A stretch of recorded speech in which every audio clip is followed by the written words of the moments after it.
2000. Yes. Someone wrote in with a question and said, I don't know if you can answer this or not, but how do I find poly people that know how to be transparent and honest? I've been wondering. This is Reid from readaboutsex.com. Cathy Vartuli from the intimacydojo.com. It's a great question. Yeah, it is. It's not just poly. It's like, how do you find people who are transparent and honest to begin with? And now we go down the rabbit hole of, well, what do you mean by transparent and honesty? And if you ask me a question, you surprised me, and I got scared and I lied to you, but then I cleaned it up. Is that like honesty still? Is that okay? What kind of lies constitute lies or dishonesty versus, oh, yeah, that's a human thing. And you cleaned it up, so I can trust you more. So that means you're more honest?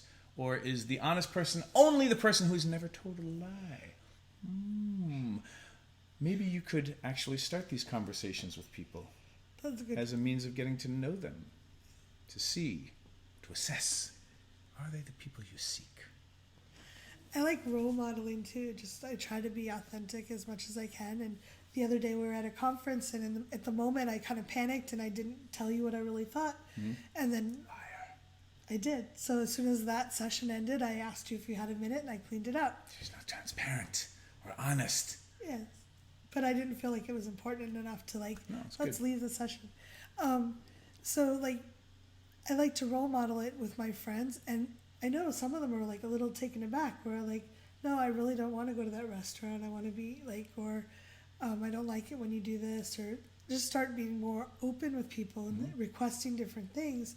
At first there was an awkwardness, but I think that the friends that I remained close with started going, oh, this is kind of cool. I can trust Cathy to say what she wants. And my closest friends are people that will tell me, even if they know I'll be disappointed.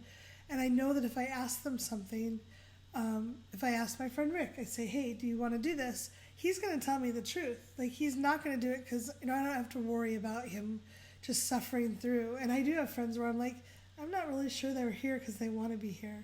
And that's not really comfortable. So role modeling it is a big thing. Yeah. I don't know the immediate answer to where do you find them. You have to do the legwork to find them. It's not like there's a transparent and honesty, bubble somewhere in the world where that's where all of the people end up being. No, but there's certain programs, Radical Honesty, Landmark. There's some things that kind of emphasize being more authentic about. So looking for authentic relating games, places that teach boundaries and consent. People who are drawn to deconstructing and working on real and healthy relationships that require transparent honesty, how you forgive people and rebuild trust once it's broken. Basically relationship nerds and the people in the poly world who, there are as many people doing poly horribly wrong as there are people who are doing monogamy horribly wrong. It just, with poly, it gets more complicated faster. You have more people to be accountable to. So maybe we expose the traitor faster. But at the same time, we have all been raised in cultures that encourage lying or not hurting people's feelings. And so we fib, or we have shame, so we don't own up to stuff, or we weren't really even taught to understand what it is we want. So again, this is complex because you're dealing with relationships and human beings. The answer seems to be one, how can you develop the skill so you're role modeling? And then two, how do you have these conversations with people so that you can start to assess who people are, and then do they show up, for the most part, being who they say they are? Yeah. And one of the easiest ways I've actually, it's not simple, but it's the easiest way I found is to create people like that. And I don't mean build them in a workshop. Have babies? No. I don't advocate that unless you really want to have one. Cathy's not a breeder. No. I like to borrow them and teach them bad things and give them back. You've said that now on YouTube. For short periods of time, but I teach them bad words and give them sugar, so you probably don't want to give them to me. She's being transparent now. Yes. No, but I don't mean it in an arrogant way, but when I was in Dallas, there wasn't a big community of anything. Like there's a big poly community, but it was a mixture of things. I was having trouble meeting the kind of people I wanted to hang out with. And this is years ago too, right? So Dallas it might has have changed been changing. a lot. Yeah, no, it's changed a lot. But at that time, I was having trouble finding those people.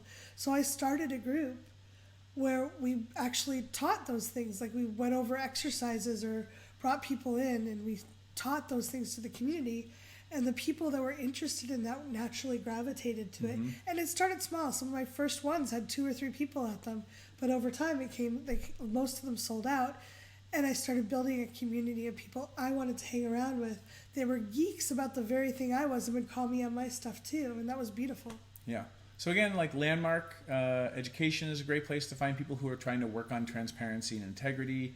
The book Radical Honesty. Yeah. Maybe there's meetups, or you form a book club about transparent poly. There's authentic relating games. Some people run the AMP own. Project, the Authentic Man Project, and the Authentic World Project. Again, you can do the research to find those groups that are nerding out on those things, and you can build and start your own group or meetup or online group to see who's drawn to that. Go to poly threads on Facebook, poly groups on Facebook, and start a thread and see who's drawn to that, and then use those connections to see who's in your area locally that you can start to meet up with and start building your community of friends. Use community as a way to meet people and get your human needs met, and then out of your community, look for people that you want to date. Or use your community to help find you people to date. Bring them to me. So that it's not this blind crapshoot that happens where you're on Tinder trying to just pick people that look right, and you have no idea and you don't know authentic. what their skill sets are. Yeah. That's what I would do. I'm a big fan of using online to leverage in-person stuff. You can also go to conferences and seminars where people like that are gathering. There's a lot of poly conferences and sex educator geeky type things going on around the world. You can also, Reid has difficult conversation formula, which is a great way to start being authentic. Pass it out to all your friends and see who geeks out on it. Yeah, and that's at readaboutsex.com/convo, CONVO. It's a great tool. Leave some comments.